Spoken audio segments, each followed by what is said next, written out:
Hey. It is currently day 4. Would you believe it that we have made it to day 4? By golly, what a ride this week. I am really grateful that we have made it to the qualified life. If you're at this point, this is probably where we get to say, like, ooh, we're getting a bit more into the juice of the action, a bit more into the juice of getting into the places where when we get really nervous sometimes, and what do we call this? Whenever we're like, man, I've been studying this, I've been pursuing this, I've taken on the identity, but I just don't feel like I can actually be in the room where things happen, or being the person making the things happen. What do we call it?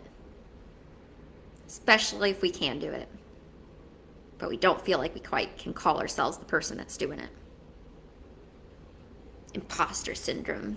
And so that imposter syndrome is so real. It is very sticky, is what I like to think of it as. It's sticky because everything in the body, and especially the ego, and now ego is really cool because if I went outside of my shop right now and try to cross the street, I more than likely will look both ways and not just get hit by a car. Why? Because there's a part of my mind that desires for me to stay safe. That is my ego. The whole job is that self-preservation, self-safety. Now, the ego can work in a few ways, especially because our safety is not just physical anymore. We don't need to just make sure that we're not that we're hunting enough, or that we are not being attacked by the wildlife. We've kind of gone beyond that. That's still something to consider if we're on a hike. We live in a national park. If you're in the hot springs area, cheers to that. But at the same time, we don't need our self-preservation skills to be applied necessarily just to that. The way that we actually have a roof over our head and our shelter and our food that we eat, our hunting and our safety is now through a lot of times our opportunities, our jobs. It's through money flow, prosperity. And so a lot of times our ego and safety now comes into more of a societal view because we don't think necessarily that it's just making the sale necessarily that will allow us, or getting the job or keeping the job, whatever it may be for how we receive money. A lot of times we'll associate it with what people think of us, what they think about us. And so we get a lot of societal safety and pressures. Ever since children, there's a chance that you have been told, that I was told, that we all kind of had this little earworm saying, hey, you better make sure that you are presentable. You better make sure that you are professional. You better make sure that, and that's going to be different for everyone that communicates that, because maybe one person's version of professional and successful was using a lot of cuss language or aggressive behavior, or, maybe another person's success was having clothes that were a bit more colorful, and I do cuss, that's part of what I do, but also I feel that it gives across a certain amount of, like, if I'm being genuine, I let people know that I'm not bullshitting them. I like that. And I like people to feel that they have safety to be very vulnerable and honest whenever they're coming up with some really valid and vast emotions when talking about things like trauma or our past or things that have happened in sessions that I have with people. I don't want them feeling like they have to tiptoe about how to articulate their situation to me. I want them to be very honest. That way they can hear their own honesty and experience the feeling of being honest. And so what I'm getting at here is we have to realize, does this line up with our actual goals? Is our ego keeping us safe truly? Is it actually helping us build our desire? Or is there a chance that it's trying to keep us safe from someone else's notebook page of safety, rights, and wrongs? I made a post earlier this week with you guys about breaking rules and when all or nothing comes in, and about asking how can you just take an action anyways? How can you just do it even if the rule didn't necessarily, if it wasn't one that applied to your goal? Because some rules are really important. Whenever we open the shop, like, making sure that you have certain business licenses and everything in gear, and permits and electric being checked, and, those things make sense because we did come to find out in one of our checks for electric that we didn't even have grounding rods in the earth of behind the shop. So we're like, yeah, we got to fix that. That way we don't all, like, have some really regretful electric experience. It keeps the paintings from all burning down. It's a blessing, even though in that moment we were like, oh, it's going to take longer. Oh, it's life. But that's where, okay, that's where I had things coming up. It's really important to acknowledge, does this serve my goal? So that's something that came up out of nowhere and it served our goal.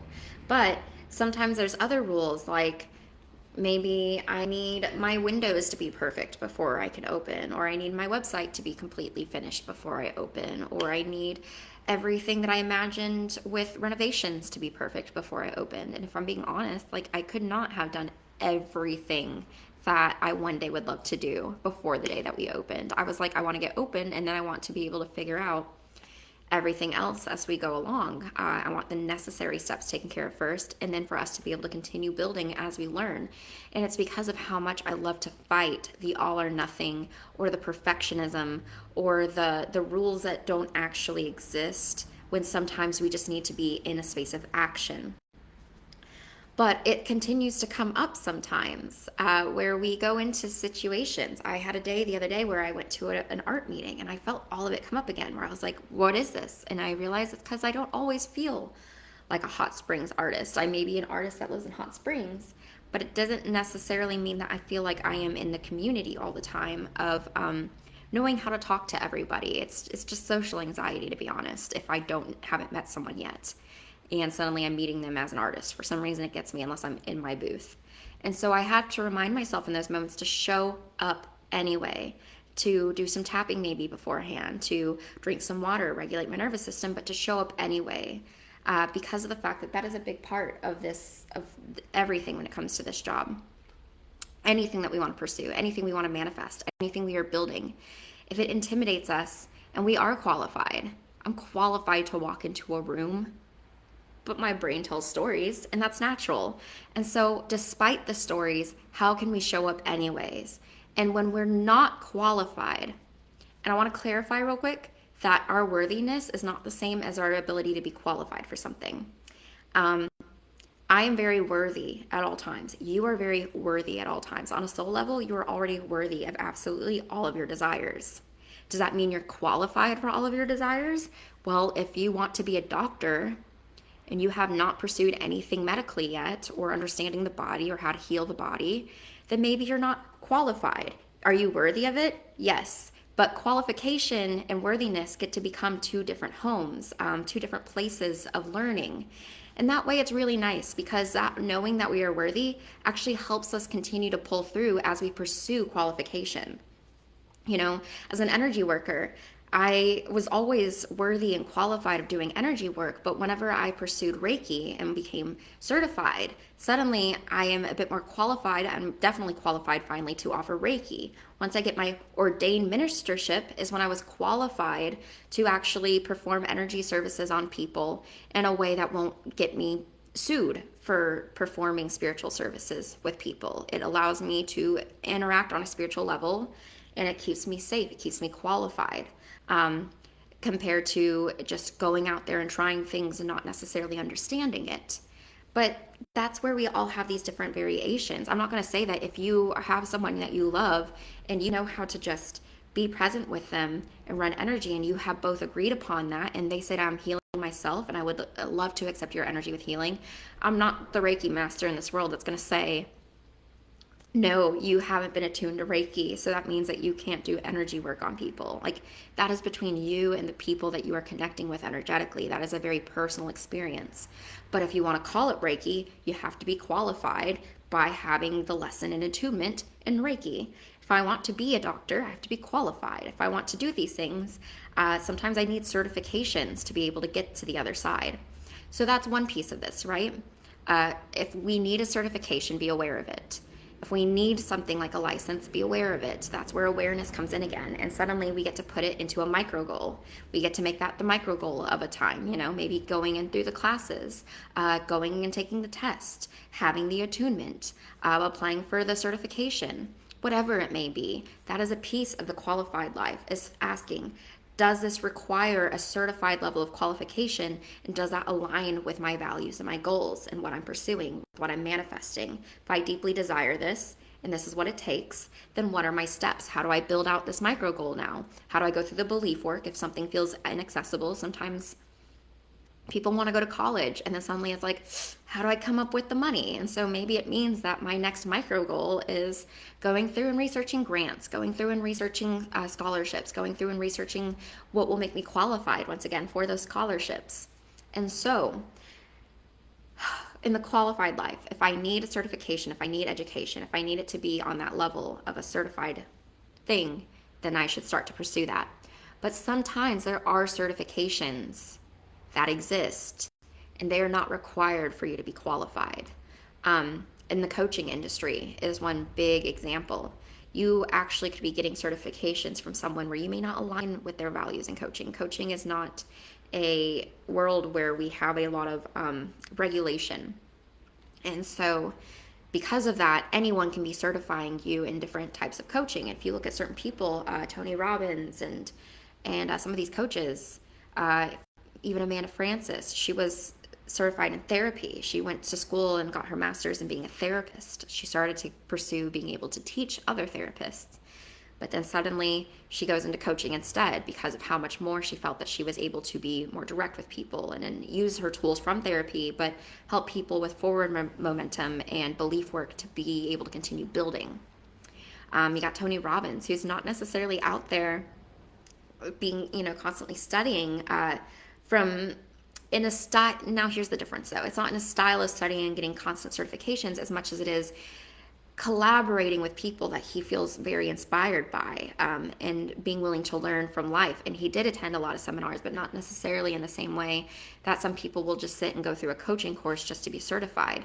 A big difference here is if it's not actually required and we just kind of seek qualification on paper, but it's not needed and it's not adding to our goal. That's what I'm going to ask. Does it add to your goal? Because go ahead and get it if it adds to your goal. If you find a coaching or a certification that fills your soul and it makes you feel like you are taking action in that direction and that it is growing you exponentially, expanding you, pursue it. If you're showing up to this and it's a free challenge and you feel that you are expanding, keep on. If you find something paid and it is helping you expand, if you're in one-on-one and it's helping you expand, do it. Like, my thing is, if it works, freaking do it. If it helps you grow in a way that acknowledges your goal and stays aligned with your values and integrity.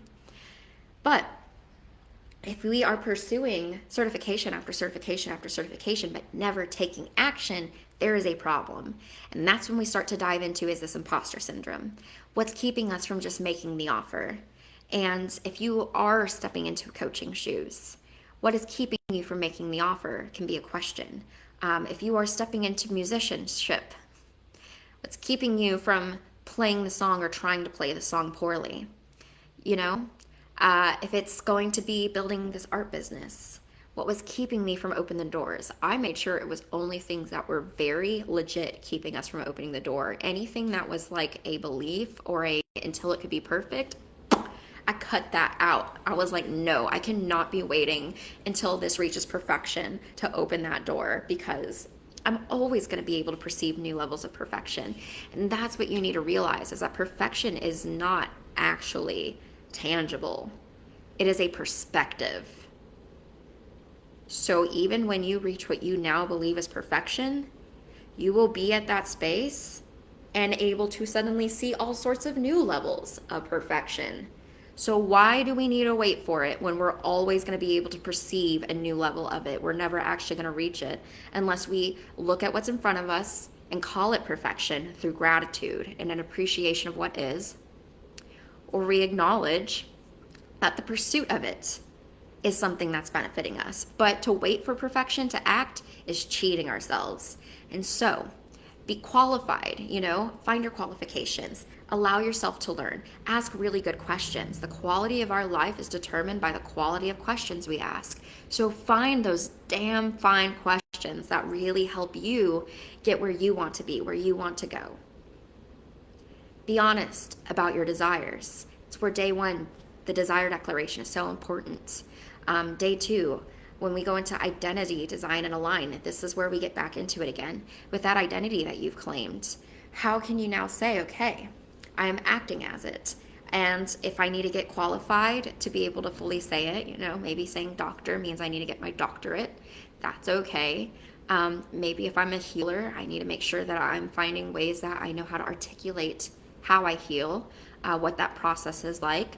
But sometimes that is what is qualifying us. It's an ability to articulate exactly what it is we're showing up with, and then the willingness to show up with that and follow through.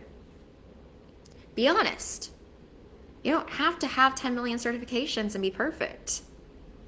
You need to have the right certifications if they are needed, and you need to make an action. You need to try. And it's okay if it's imperfect, because you've already got this and you're extracting from it wisdom from new lessons. And isn't that a gift that you're going to get to learn? And once you do finally reach perfection, what you thought was perfection, your illusion of it, your perspective of it at one point, you're going to see new levels of perfection and new goals that you can align with. And that's a gift. I love that. I love when we get to see new opportunities all over again, especially if we embed within ourselves a perspective that every new opportunity and every belief that may be limiting as we pursue it is just another opportunity again to rewrite a belief, to adopt the identity even stronger, to qualify ourselves either through education, certification, asking questions, answering them for ourselves, finding the answers, being willing to learn as much as we can, but then take that messy action as you get to learn it. I love getting a book, learning, and I instantly sometimes will put out offers that are still equal to what I'm capable of.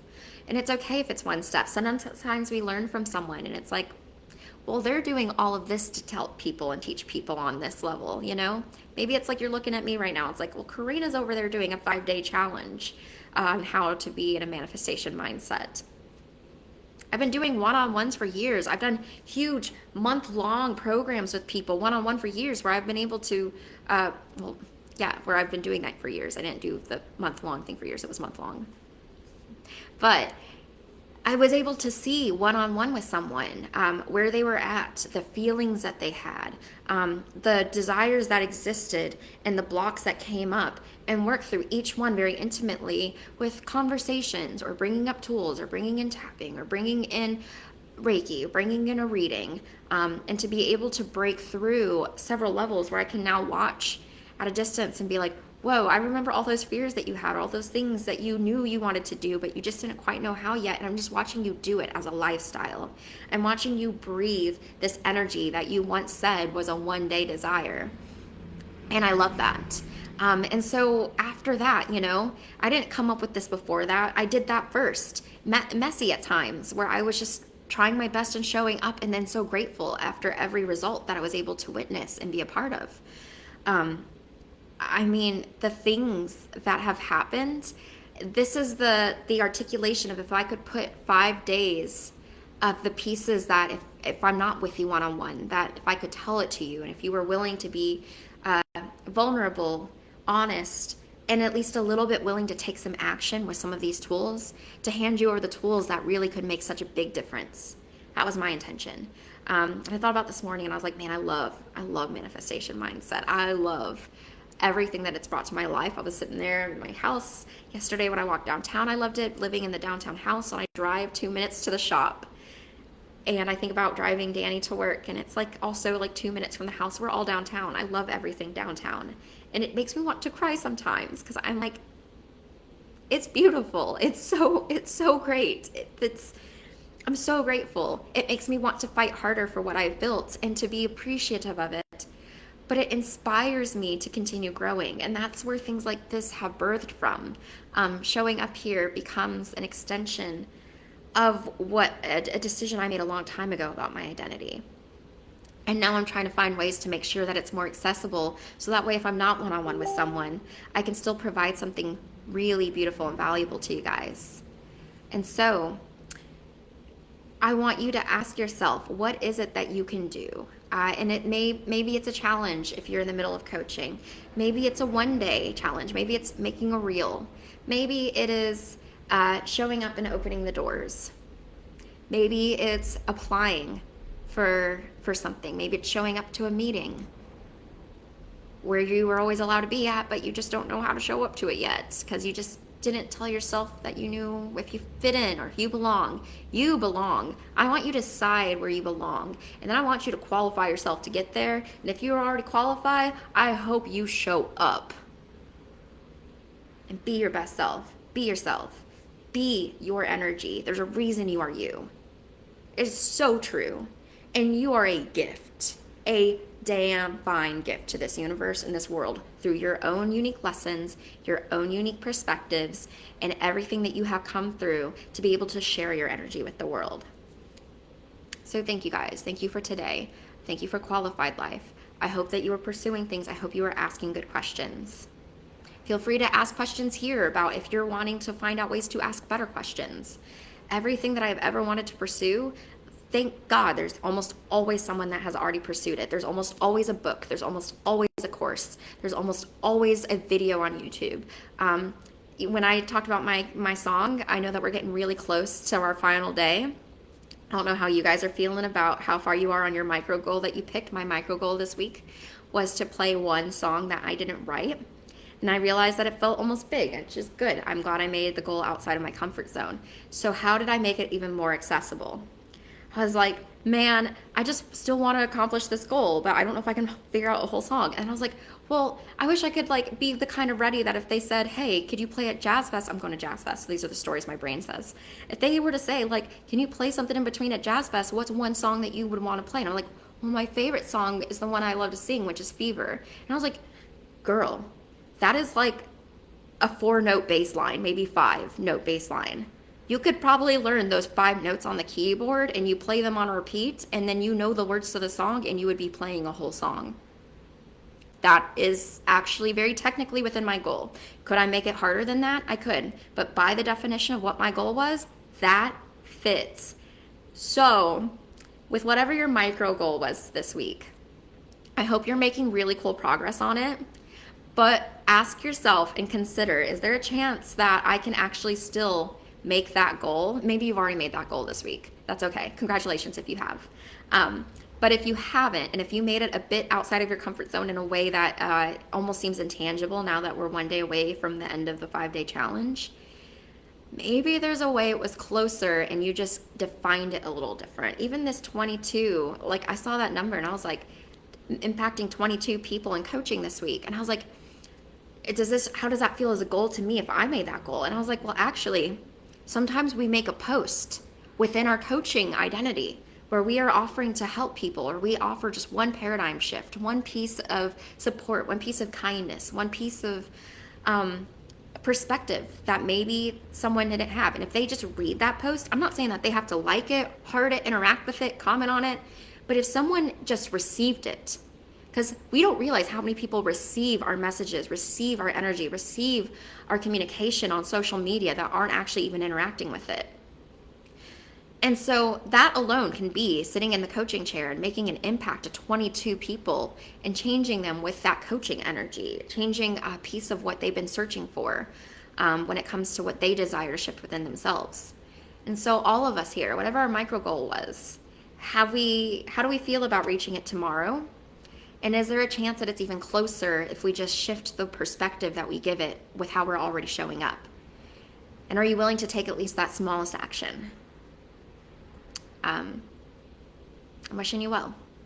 I'm wishing all of us well. Thank you so much for being here and for your energy. And I will see you guys tomorrow for our final day of the 5-day challenge. Thank you so much. Share this. If you got people that you think will enjoy this, or tag them into the group and let them be inside the sacred space. Thank you guys so much, and I will see you tomorrow.